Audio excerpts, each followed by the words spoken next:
Hello friends, welcome to Jothima family Tamil. என்னங்க எல்லோரும் நல்லா இருக்கீங்களா? நாங்கள் ரொம்பவே நல்லாயிருக்கோம். நீங்களும் உங்கள் வீட்டில் இருக்கிற எல்லாருமே ஹாப்பியாகவும் ஹெல்த்தியாகவும் இருப்பீங்கன்ற நம்பிக்கையோட இன்றைக்கான விலாகுள்ளே போயிடலாம். இன்றைக்கான விலாக் ரொம்பவே இன்ட்ரெஸ்டிங்காக இருக்கும். 2 டேஸ் விலாக் வந்து ஷூட் பண்ணி உங்கள் கூட ஷேர் பண்ணியிருக்கேன். வீடியோவை ஸ்கிப் பண்ணாமல் பாருங்கள். நம்ம சேனலுக்கு நீங்கள் ஃபர்ஸ்ட் டைம் வந்திருக்கீங்கன்னா மறக்காமல் சேனலை சப்ஸ்கிரைப் பண்ணிவிட்டு ஃப்ரெண்ட்ஸ் அண்ட் ஃபேமிலிக்கு ஷேர் பண்ணிவிடுங்க. வாங்க வீடியோக்குள்ளே போகலாம். இன்றைக்கி வீட்டுக்கு கெஸ்ட்டெல்லாம் வர போகிறாங்க. அம்மா அப்பா வர போகிறாங்க. நாத்தனாரோட குழந்தைகள் அவங்க எல்லாம் வர போகிறாங்க. அதனால் அவங்களுக்காக வேண்டி 2 கேஜி சிக்கன் பிரியாணி, அதோட வவ்வா ஃப்ரை வந்து பண்ண போகிறோம், ஃபிஷ் ஃப்ரை. இதெல்லாம் செஞ்சுக்கிட்டே அப்படியே ஒன் பை ஒன்னாக நான் என்ன உங்கள் கூட உங்ககிட்ட சொல்ல வரேன் அப்படிங்கிறத பார்த்துடலாம் வாங்க. என்னோடய லைஃப்பில் நான் சில விஷயங்கள்லாம் ஃபாலோ பண்ணி என்னோடய லைஃப் வந்து இப்போ வந்து ஓரளவுக்கு வந்து சேஞ்சஸ் வந்து வந்திருக்கு. அது என்னெல்லாம் ஃபாலோ பண்ணேன், இதெல்லாம் ஃபாலோ பண்ணால் நம்மளோட லைஃப்பில் கண்டிப்பாக நல்ல ஒரு மாற்றங்கள் வரும். அதை வந்து பார்த்திங்கன்னா 100% ஷியூராக சொல்லலாங்க. இந்த விஷயம்லாம் ஃபாலோ பண்ணோம் அப்படின்னா நம்ம வாழ்க்கை கண்டிப்பாக வந்து முன்னேறுவோம். நம்மளோட வாழ்க்கையில் முன்னேற்றம்ங்கிறது கண்டிப்பாக ஒரு பார்ட்டாக இருக்கும். அதில் எந்த விதமான மாற்று கருத்தும் கிடையாதுங்க. காலையிலே கீழே வந்து எல்லா வேலையும் வீட்டு வேலையெல்லாம் முடிச்சுட்டு மாடிக்கு வந்துட்டோம். ஏன்னா 2 கிலோ சிக்கன் பிரியாணி பண்ணோம் அப்படின்னா கேஸில் செஞ்சால் ரொம்ப நேரம் ஆகும். அதனால் நானும் மகா அப்பாவும் வந்து மாடிக்கு வந்துட்டோம். வெஜிடபிள்ஸ் எல்லாம் கட் பண்ணி எடுத்துகிட்டு வந்துட்டோம். வெங்காயம், தக்காளி, இஞ்சி பூண்டு பேஸ்ட், அதுக்கப்புறம் வந்து சிக்கன் வாங்கிட்டு வந்து அதை நல்லா மேரினேட் பண்ணி ஒரு 1 ஹவர் ஊற வச்சுட்டேன். அரிசியெல்லாம் ஊற போட்டுட்டு அது எல்லாத்தையும் எடுத்துகிட்டு மேலே வந்தாச்சு. எனக்கு மேரேஜ் ஆகி கிட்டத்தட்ட ஒரு 20 இயர்ஸ் ஆகுதுங்க. சிக்கன் பிரியாணி பண்ணணும் அப்படின்னாவே ரொம்ப கஷ்டம். ஆனால் நம்மளோட லைஃப்பில் எதெல்லாம் ரொம்ப கஷ்டம்னு நினைக்கிறோமோ அதை நம்ம தெரிஞ்சுக்கிட்டோம் அப்படின்னா லைஃப்பில் அதை விட ஈஸி வேறு எதுவுமே கிடையாதுன்னு சொல்லிட்டு யோசிப்பேங்க. அந்த அளவுக்கு வந்து பார்த்திங்கன்னா அது ரொம்ப ஈஸியாக இருக்கும். நம்ம ஒரு விஷயத்தை பார்த்து பயப்படுறதுனாலேயே அந்த விஷயம் வந்து நம்ம வந்து ட்ரை பண்ணவே மாட்டேங்கிறோம். அதனாலேயே நம்மளால் வந்து பார்த்திங்கன்னா சில விஷயங்கள் வந்து சாதிக்க முடியாமல் போயிடுது. எக்ஸாம்பிளுக்கு இந்த பிரியாணியே சொல்லலாம். ஃபஸ்ட்டெல்லாம் நான் பிரியாணி பண்ணோம் அப்படின்னாவே ரொம்ப பயப்படுவேன். ரேஷியோ எப்படி கரெக்டாக பண்ணணும், அது வருமா வராதா அப்படிங்கிற ஒரு டைலமாலேயே வேலை செய்வேன். அதனாலே எனக்கு வந்து அது மோஸ்ட்டாக வர்றதே கிடையாது. 2 முறை ட்ரை பண்ணி பார்த்துட்டு சரியாக வராதனால அதை ட்ரை பண்ணுறதே விட்டாச்சு. இப்போ கான்ஃபிடென்ட்டாக கண்டிப்பாக இதை நம்ம கற்றுக்கிட்டே ஆகணும். இந்த வேலையை நம்ம பண்ணியே ஆகணும். ஏன்னா வீட்டில் இருக்க குழந்தைங்க மோஸ்ட்டாக பிரியாணி அப்படிங்கிறது ரொம்பவே விரும்புகிறாங்க. இது வெளியே வாங்கினா ரொம்பவே காஸ்ட் வந்து அதிகமாக இருக்குது. அதனால நம்ம வீட்டில் கண்டிப்பாக இது செய்ய கற்றுக்கணும்னு சொல்லிட்டு 2 டபரா செட் வாங்கியிருந்தேன் லாஸ்ட் இயரு. அதில் வந்து பார்த்திங்கன்னா ஒரு 2லேருந்து 3 முறை நான் செஞ்சு பார்த்துட்டு ரொம்பவே சூப்பராக வந்தது.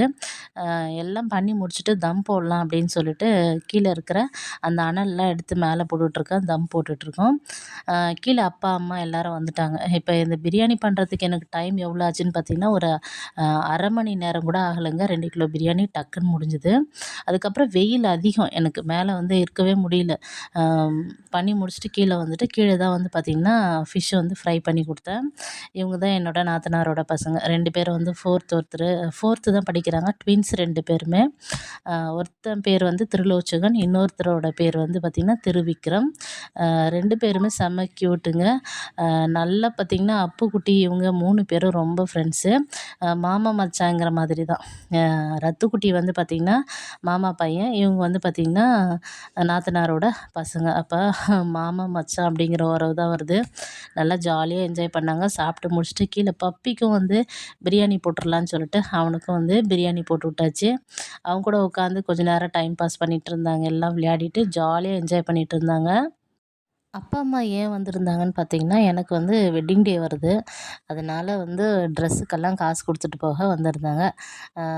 அதெல்லாம் எப்போவுமே எங்கள் அப்பா வந்து பார்த்திங்கன்னா, வருஷத்துக்கு ஒரு முறை வந்து கல்யாண நாள்னா எனக்கு, என்னோடய தம்பிங்களுக்கு எல்லாருக்குமே அன்றைக்கி வந்து ட்ரெஸ்ஸுக்கு வந்து காசு வச்சு பிளேட்டில் வந்து கொஞ்சம் ஃப்ரூட்ஸு, இதெல்லாம் ஸ்வீட்டெல்லாம் வாங்கி வச்சு அவங்க வந்து கண்டிப்பாக கொடுத்துருவாங்க.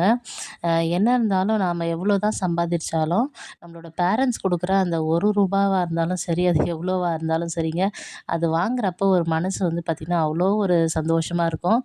நமக்குன்னு சொல்லிட்டு இந்த உலகத்தில் நல்லது செய்கிறதுக்கும் கொடுக்கறதுக்கும் யாருமே கிடையாதுங்க, பெற்றவங்கள தவிர. அந்த மாதிரி தான் அப்பா வந்து பார்த்திங்கன்னா ட்ரெஸ்ஸுக்கு வந்து ஒரு 3000 காசு வச்சு, அதுக்கப்புறம் வந்து பார்த்திங்கன்னா ஸ்வீட்டு, கேக்கு, அப்புறம் வந்து பார்த்திங்கன்னா பழங்கள் இதெல்லாம் வாங்கி வச்சு கொடுத்தாங்க.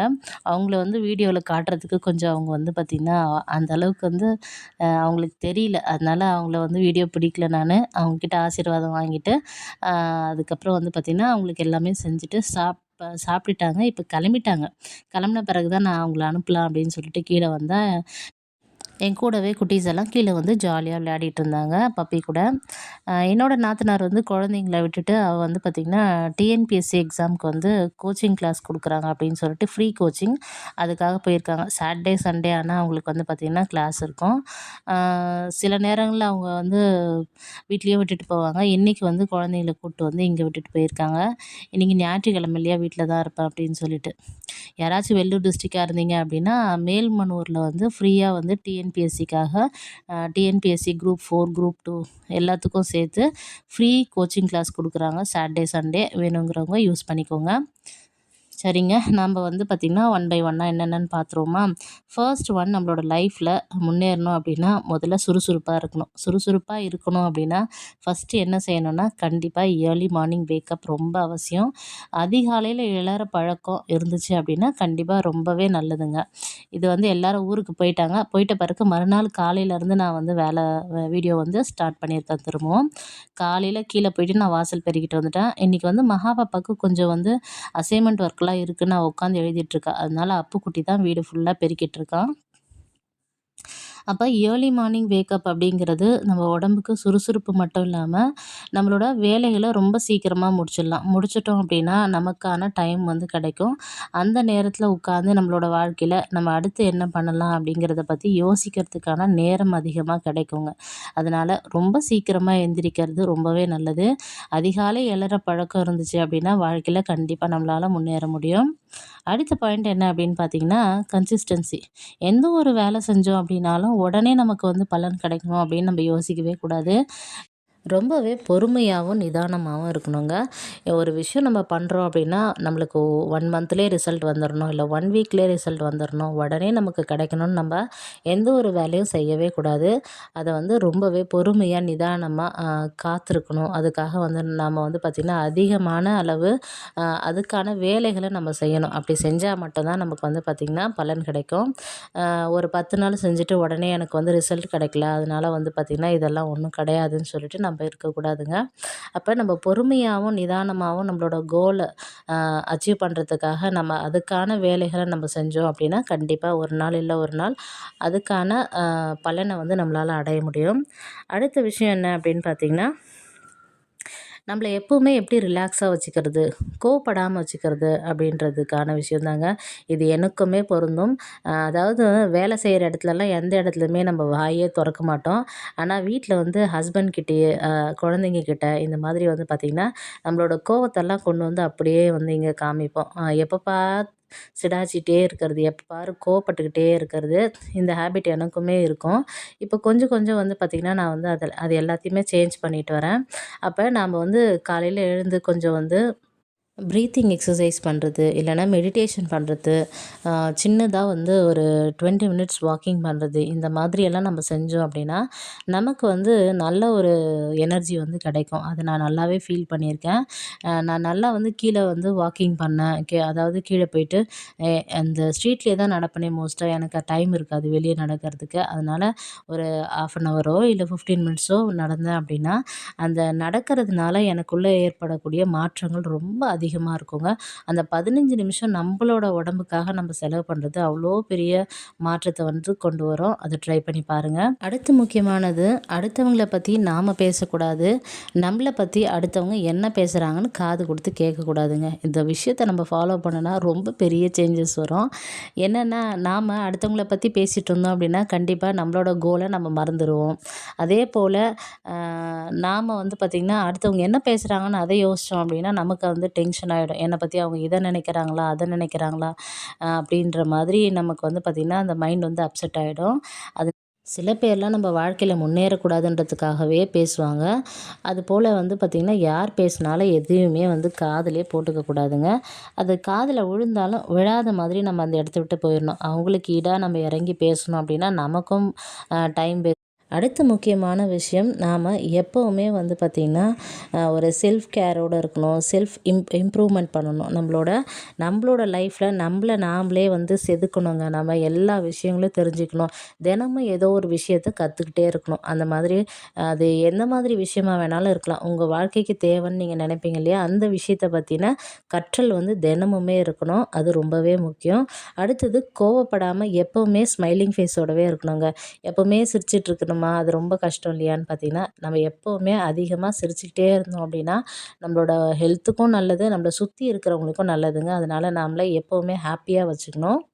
நம்மளோட அந்த சிரித்த முகம் நம்மளை சுற்றி எப்போவுமே ஒரு பாசிட்டிவிட்டியை க்ரியேட் பண்ணிக்கிட்டே இருக்கோம். இதை ட்ரை பண்ணி பாருங்கள், கண்டிப்பாக நல்ல ரிசல்ட் கிடைக்கும். அதுக்கப்புறம் ரொம்ப முக்கியமானது, நம்ம குழந்தைங்களோட ஸ்டடீஸுங்க. கண்டிப்பாக நம்ம அவங்களுக்குன்னு சொல்லிட்டு அவங்களுக்கு டைம் ஸ்பெண்ட் பண்ணோம். ஒரு 1 ஹவர் to 2 ஹவர்ஸ் அவங்க ஸ்டடீஸ்க்காக நம்ம உட்காரணும். அவங்கக்கிட்ட மனம் விட்டு பேசணும். அவங்கக்கிட்ட ஸ்கூலில் என்ன நடந்ததுன்னு கேட்கணும். குழந்தைங்க கூட டைம் ஸ்பெண்ட் பண்ணி அவங்க கூட ரொம்ப சந்தோஷமாக, ஜாலியாக, ஃப்ரெண்ட்லியாக இருக்கணும். இந்த நாட்கள்லாம் நம்மளுக்கு திரும்பவும் கண்டிப்பாக வரவே வராது. அதனால் இன்னைக்கு நாள் நம்ம இருக்கோம் அப்படின்னா, அன்னைக்கான நாளை நம்ம எந்த அளவுக்கு ஹாப்பியாக கொண்டு போக முடியுமோ அந்த அளவுக்கு ஹாப்பியாக கொண்டு போகணும். குழந்தைங்க ஒரு +2 வரைக்கும் தாங்க நம்ம கூட இருக்க போகிறாங்க. அதுக்கப்புறம் அவங்க வந்து பார்த்திங்கன்னா ஹையர் ஸ்டடீஸ் பண்ணணும். அதுக்கப்புறம் அவங்க வேலைக்கு போகணும், மேரேஜ் அப்படின்னு சொல்லிட்டு அவங்க லைஃபே ஃபுல்லாக சேஞ்ச் ஆகிடும். அப்போ நம்ம கூட இருக்கக்கூடிய அந்த நேரங்களை நம்ம வந்து நல்லா வந்து பயன்படுத்திக்கிட்டு ஜாலியாக கொண்டு போகணும். இந்த விஷயங்கள் எல்லாமே என்னோடய லைஃப்பில் நான் ஃபாலோ பண்ணக்கூடிய விஷயங்கள். இந்த வீடியோ பிடிச்சிருந்தா மறக்காமல் சேனலை சப்ஸ்கிரைப் பண்ணிவிட்டு ஃப்ரெண்ட்ஸ் அண்ட் ஃபேமிலிக்கு ஷேர் பண்ணிவிடுங்க. வீடியோ எப்படி இருந்ததுன்னு சொல்லிட்டு மறக்காமல் கமெண்ட் பாக்ஸில் கமெண்ட் பண்ணுங்கள். அடுத்த ஒரு இன்ட்ரெஸ்டிங்கான வீடியோவில் பார்க்கலாம். பாய்.